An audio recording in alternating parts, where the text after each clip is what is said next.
Hey guys, welcome to our review of Peacemaker, episode 6, Ignorance is Chris, playing off Ignorance is Bliss, and he truly is ignorant because he didn't notice.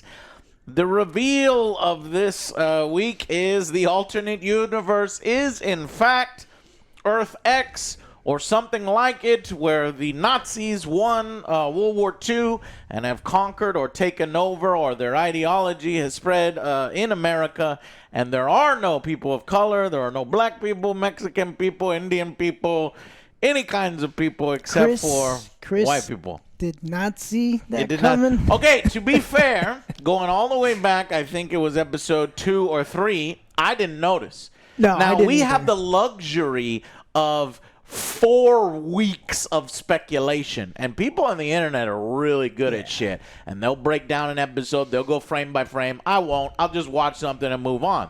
I'm like, yeah, there's probably theories, there's something wrong here, but I don't know. So after 4 weeks of speculation, this reveal is dampened, lessened, because I'm in such this pop culture stuff. But if you're just watching the series casually week to week, I do think it is a cool twist and a cool reveal.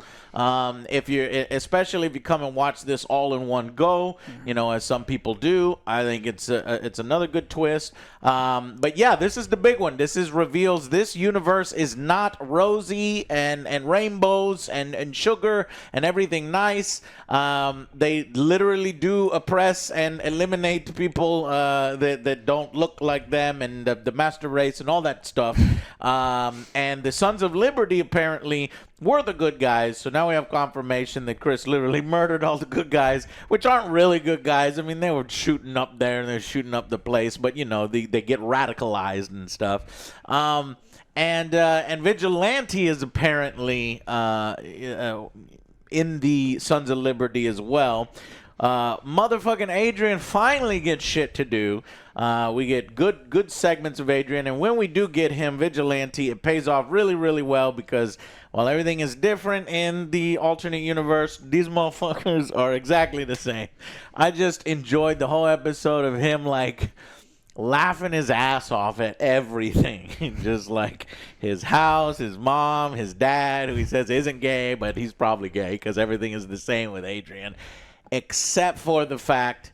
And then he turns around and you're like, oh, this is a serious Adrian. He's the That's opposite. what I thought too. This Adrian is goofy and waggy. This Adrian's going to be super professional and serious.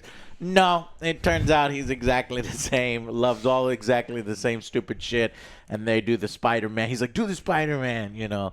But the one thing they differ is that motherfucking Peacemaker's nemesis. Favorite, one is the best friend, one is a hated rival. And so that was a lot of fun. Peacemaker is the whole reason why he joined. And then finally, Adebayo manages to isolate herself, goes for a walk, and that is a no-no. She is walking while black. And it's dangerous. It is dangerous, and I'm ashamed to say that happens in current America too, much less Nazi America. So she's walking while black, and the entire town is like, what the and I think it's Keith that eventually slams the brakes on his truck, jumps out, and just screams, black! A black or something, and then everybody comes out of their fucking house. It's like a whole town is chasing her. They better not harm Adebayo. I'm going to be so fucking pissed. She's precious, and I love her, and I want to save her. So hopefully she runs back to, I guess, Economos and Vigilante, and they can help protect her. So Economos is pretty fucked up right now too. Oh shit, I forgot. He's nailed to the floor. Yeah, he's nailed to. Yeah, he got stabbed in the hand. He tells his dad everything.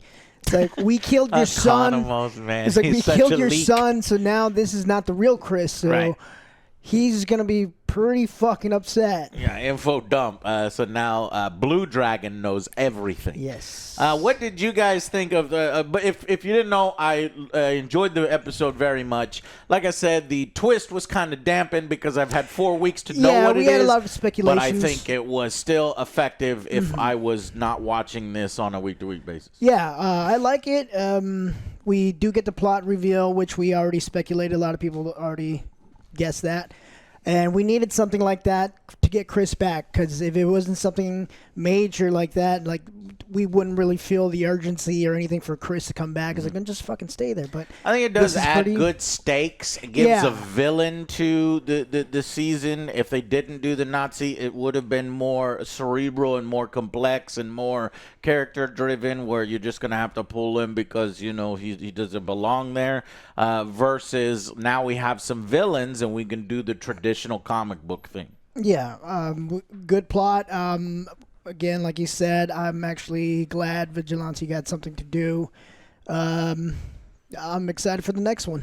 Yeah, the crew, the 11th Street Gang, is the reason I like the show, and they were all in the episode. They all had stuff to do, so it's picking back up. It wasn't a big, exciting episode, maybe because this thing had been spoiled for weeks. Yeah, that's my feeling. But I mean, we did get emotional moments. Like we get moments where it's like, hey, this is actually driving the plot forward. Like it's not massively important stuff, but it's stuff that's going to carry us in the last 2 episodes. So I think it was a really solid episode, and I'm excited to see what the next couple hold. I love how Harcourt immediately picks up on this universe. She's just the side eye, like, what the fuck? Like, she's noticing that everybody's white. There's no minorities in there at all. The discussion of the bands, like fucking Mick Jagger is apparently the lead, the Beatles singer, and we've seen the Beatles. It's spelled B-E-E-T, so they're Beatles instead of Beatles. And apparently, so I didn't know, I wasn't familiar with some of these bands, but he chalks it up to her, always reading books, and she's got no social, awkwardness to her. And she basically, when they walk into the house, they immediately get caught by Keith, and she's like, "Oh, taking a shit. Don't go in there." And it's Economos. She closes Economos. And it's funny seeing Adebayo and Vigilante in the background doing their thing while she is a horrible, horrible liar. But manages to kind of get through it. Unfortunately, they don't get through security because she's got cocaine covered all over her, and so the dog freaks out. In the episode breakdown or the episode preview, I thought it was just like the scanner that Chris had gone through before that somehow caught her, but no, this had to do with drugs. And I guess in this universe, you don't use drugs. Even them Nazis were using drugs in combat and stuff. But I guess maybe in their society, drugs is even worse of a thing, because they'll take somebody who is pretty high ranking and just arrested. But that gives us an opportunity for a really well acted scene where our Peacemaker comes in to see her while she's under arrest.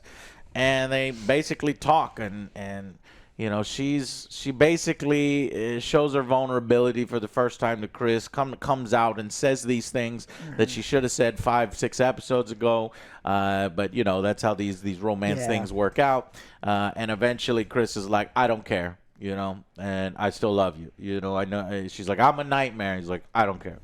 And so that's when I really believe that these two could work. They love each other. But she still, just because the way she is, she can't bring herself to say it, and to say, come back. She just wants him to say, "Are you going to come back or not?" And there's like this unspoken, well, it's like, well, do you love me or not? Or are we going to work this thing out? Because if not, then I'm just going to go. But eventually he's like, "No, I can't go back. I got my dad here. I got my, brother here. I got a relationship with you. I just got laid." It's not you, but it's close enough. And they make sure to put a hot shower scene in her and show off her body. And I didn't get why Chris was staring into the mirror. Like, he's like shaving, and then all of a sudden, like, it's like he realizes something or sees something. Do you guys know what that was all about? It needed a little bit more context.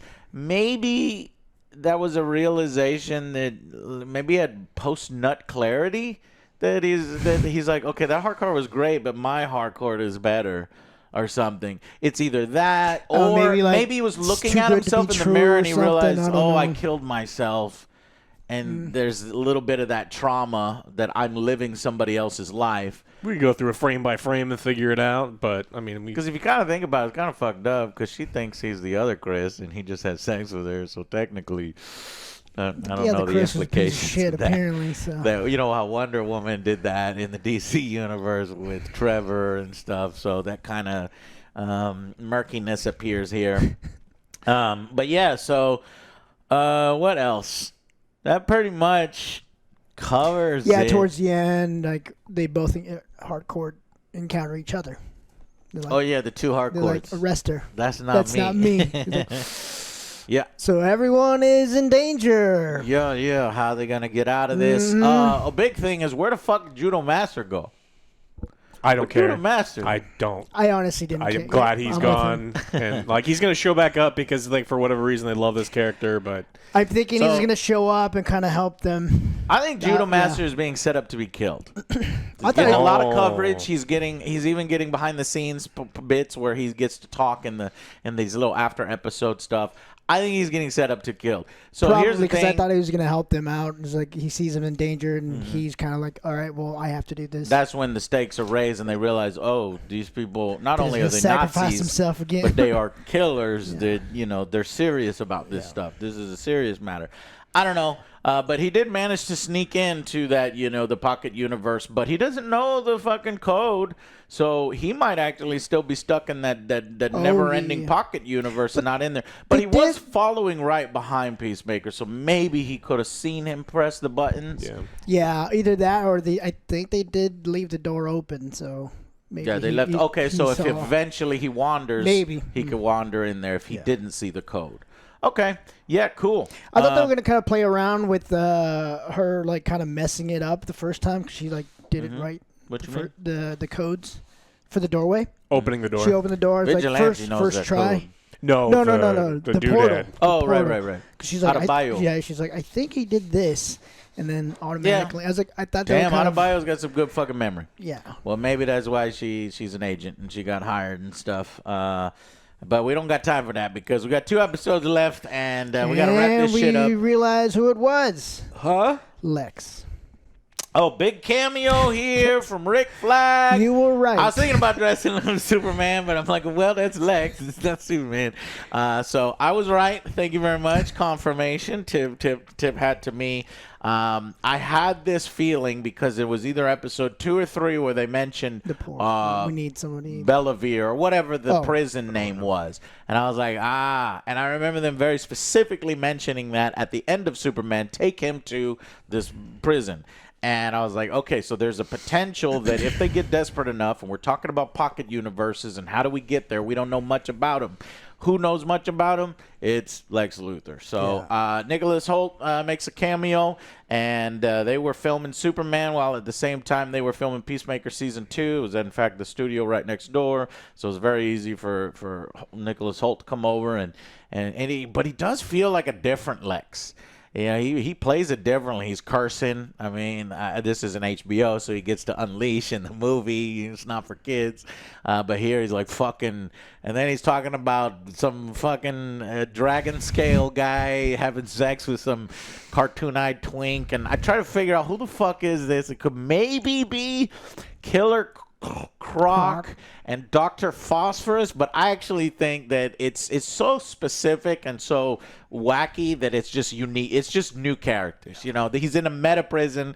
I'm sure there's a lot of meta criminals that never even rose to the rank of rivals of Batman and Superman that are just street level criminals. So he's like, get me out of here.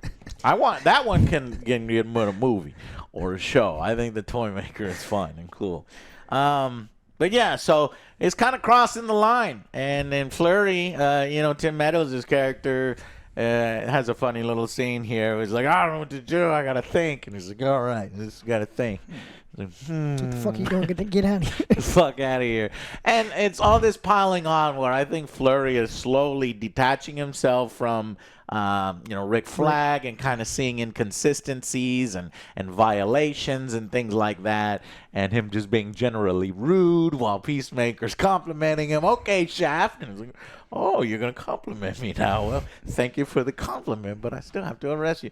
And then, giving props to Economos. It's good you did that. So I'm hoping that Flurry's character eventually maybe helps out here and arrests Joins the Rick team. Flag for if all this stuff kind of falls apart, or not. I don't know. I don't know. I mean, how crazy are they going to go against Rick Flag if they're trying to do Creature Commandos where he's a bad guy here and he's a good guy there? Like, what are we doing? Yeah, I don't think he's that much of a bad guy. He's just a guy with almost a killing a vengeance. a guy who you've arrested illegally, and you like. But you believe Rick Flag that was intentional, I and I think it's on the line. He could have gone either way. Well, intentional, but you still think it's kick the shit out of a intentional. prisoner, which is super fucking illegal. To kill your son, so I'm gonna beat your fucking ass. You kill my son, I'm gonna do that shit too. No, So. they Did it for peace. Yeah, then you're a bad guy. That's what bad guys do. That's not what bad guys do. I mean, everybody heralded the guy that shot. You know, the phone dude. When the guy's walking, like that guy killed his son or raped his son or something, and the dude with the phone.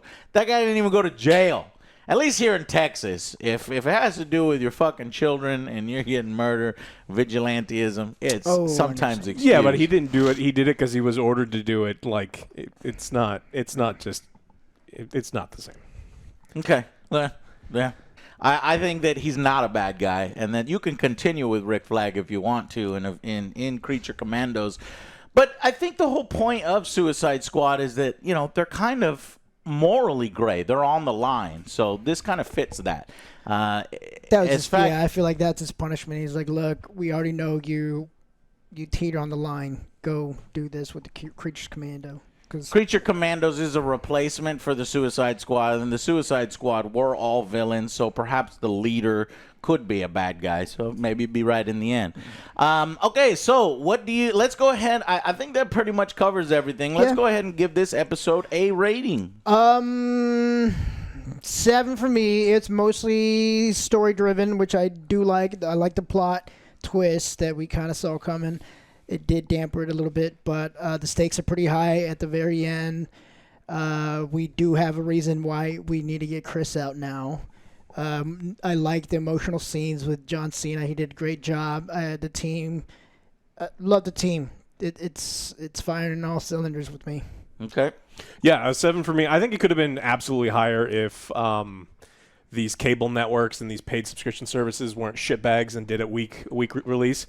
Just give us like 4 and then 4 or something, because I'm so tired of having to wait week after week. It does damage the product sometimes. I seriously think I would have enjoyed this significantly more if we had watched 4 episodes and then 4 more episodes or something, where I hadn't waited so many weeks, or everyone figured out what the reveal was, and people were posting spoilers immediately and doing all this stuff. So it's like, you just gotta stay off the internet for a week.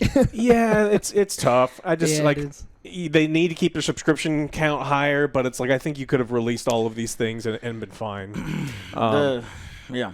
But I think it's a 7 out of 10. I honestly think it could have been something that I would have been like, whoa, I had my mind blown if we'd watched them all at the same time. The bad part about this is, I don't think the ratings for Peacemaker Season 2 are good. Yeah.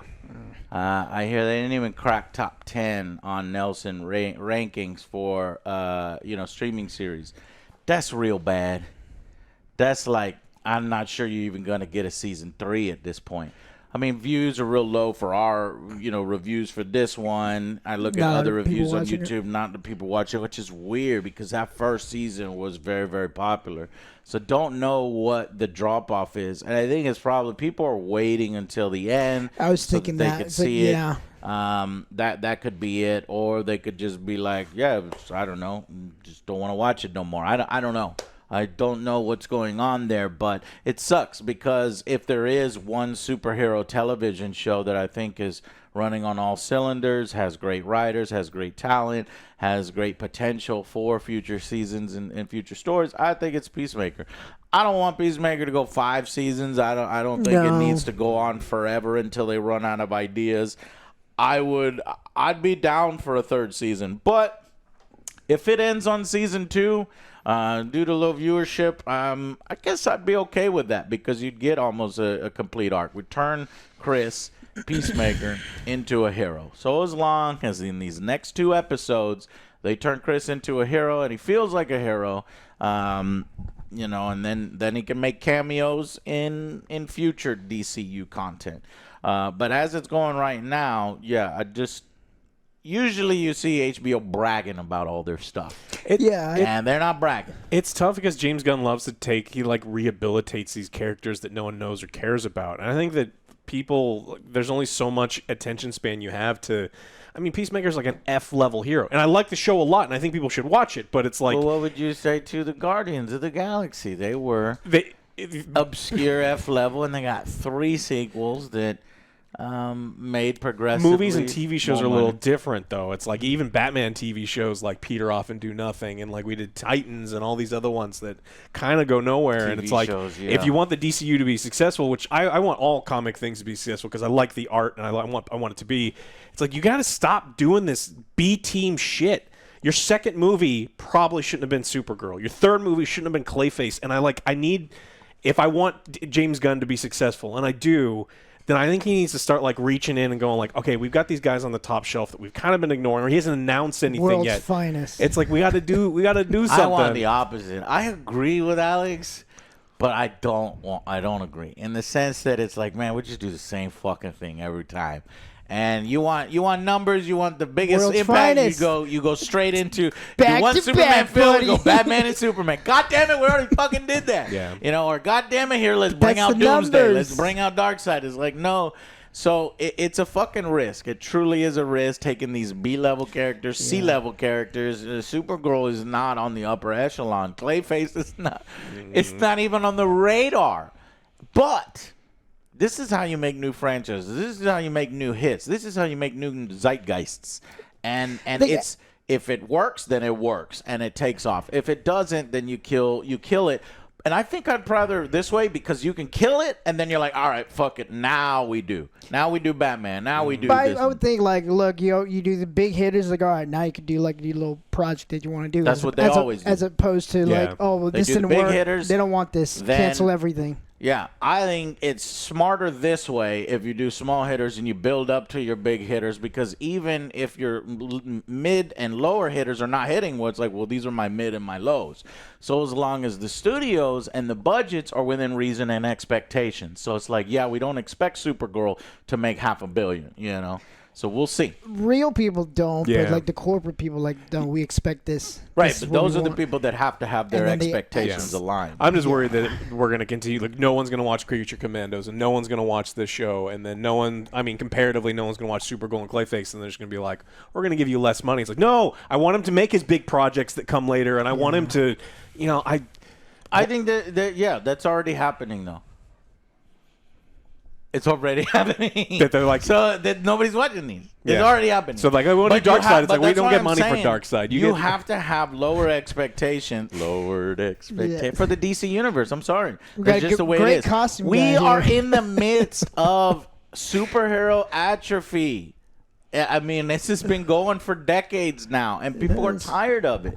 And we will eventually fall off. I think this is a lull period, and we can ramp up. I'm sure when fucking MCU does the original X-Men, that shit's gonna go crazy again. And I'm we'll gonna see. love it if they get the right costumes, not stupid leather jumpsuits. No, I don't want leather jumpsuits. Me neither.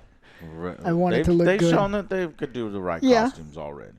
Okay, well, so those were the boys' rankings. Yes. 7-7. I'm also gonna go with a 7. I think it's an 8. If it wasn't the week by week thing, and it's like, damn, really how much do I hinders it. put that into my rating? Because realistically, it's a 7 because it got blunted and dulled. But if this was not blunted and dulled and I was watching this back to back or, 3 episodes in a row, 2 episodes in a row, whatever, probably would have been an 8 out of 10. So Yeah. I'm going to go 8 out of 10 on it and wait for the next episode. All I know is I'm excited for the next 2. I think 2 is a perfect amount, so as long as they're 45 minutes or more apiece to sort of resolve this. I don't think it's going to be, I'm going to destroy the whole fucking Nazi universe. No, it's more of an escape Yes. and seal that shit off and let's never speak about it again.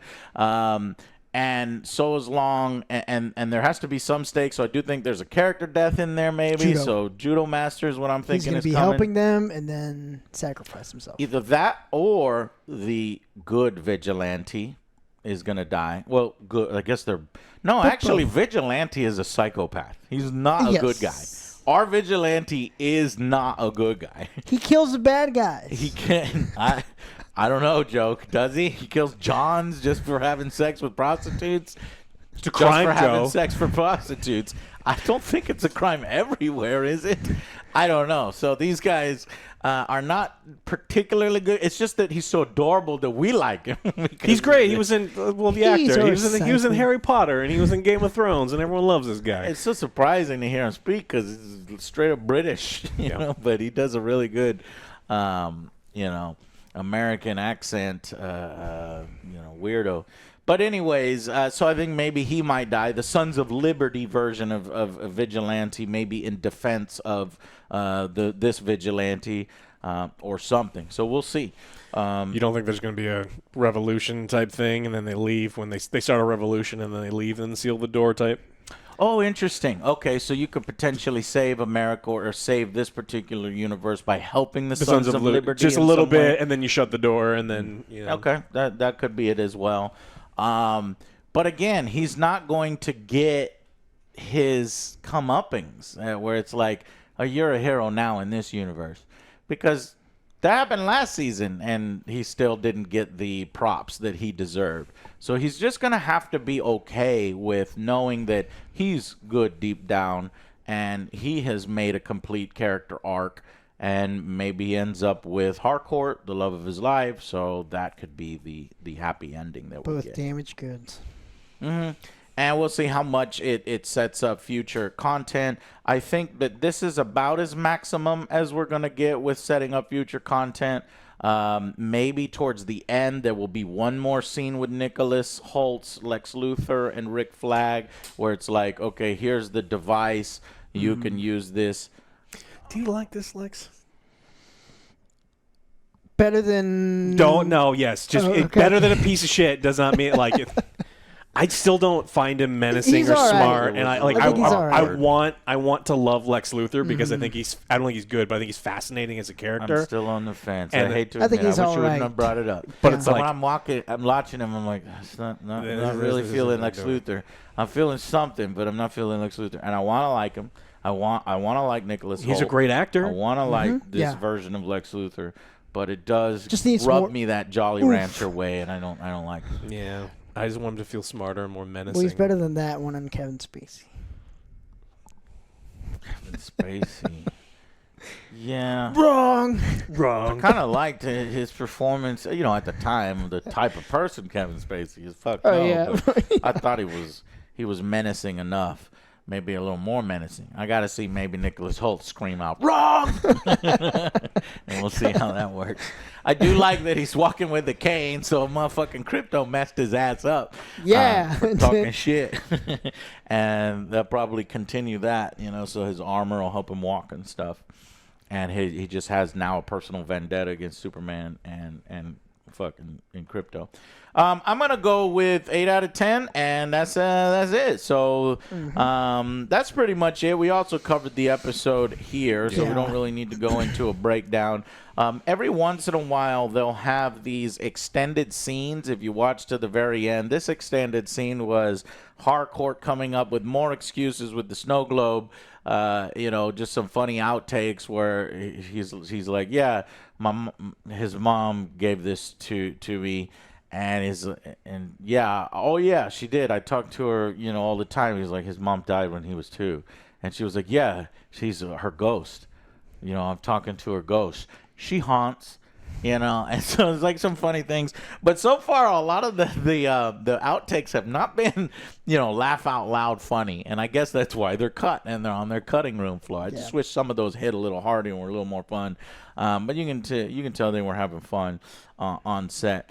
There was a lot of references in the podcast to cut funnier scenes that never made it, like Flurry coming in and out of the office multiple times, just opening the door and saying something, closing the door, but then opening it again, saying, "I forgot this one thing." It's like, "God damn it, stop it!" And that sounded funnier than him just sitting down in there. And then also during the scene, Adebayo and Vigilante is trying on all the stupid clothes and puts on like a hat or something from this other Peacemaker, which was a funnier you can kind of see him version on of- this episode, like put on the fedora looking at it. It's like, Yeah, Yeah. but So I they guess made more more, emphasis yes. on that. I which just was wanted funny. them to mention more stuff about like the food sucked and like certain things that would make sense if you had all of these multicultural elements in there, and like they would have got rid of, because we had a little bit of like the Beatles. They ate a hot dog, so that's American. Nah, but we didn't see them. Then that weird, what was that? That bologna looking thing. Oh, the pimento loaf. Yeah. Oh, that Eagly eats. Yeah. Eagly makes a fucking mess. Yeah. Everywhere he goes. Yeah, I'm wondering if Eagly will factor into that final fight and use some of his Eagly powers in front of Chris, or he just won't reveal it, and that'll be season 3 stuff, which we'll never get. I don't know. I don't know the exact numbers, or I don't know if HBO's like, hey, we do need more content. We're not getting another Penguin, so even though this series is not doing well in viewership, we can make it a loss leader like we've seen Disney do with Andor. But I think chances are really high we won't get a season 3 with these types of numbers. I'm putting at 50%. I think the big thing too is like what Alex said, because I have a friend. He's like, "Oh yeah, I just started watching Peacemaker the first season. And I'm gonna wait for the second season to be done. Then I'm gonna watch the rest watch of it later on. All right, we'll see. Well, a lot Hopefully of people numbers will are doing go that. up after it's all done.